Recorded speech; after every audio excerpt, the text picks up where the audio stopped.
Brigade Al-Qassam, sayap militer Hamas, kembali melancarkan sejumlah serangan terarah terhadap kendaraan militer milik Israel di wilayah Gaza.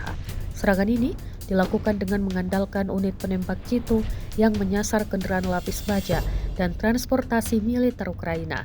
Para pejuang Al-Qassam diduga menggunakan senapan penembak jitu anti-material AIM-50 Shayad buatan Iran yang secara lokal dikenal dengan nama Gaul 12,7 AMR.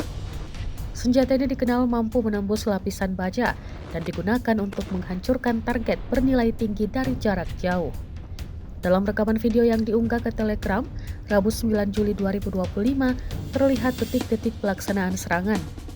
Tembakan presisi dari posisi tersembunyi menyasar kendaraan militer Israel yang tengah melintas, menyebabkan kerusakan signifikan dan memaksa pasukan Israel untuk mundur dari lokasi.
Download Tribun X sekarang, menghadirkan lokal menjadi Indonesia.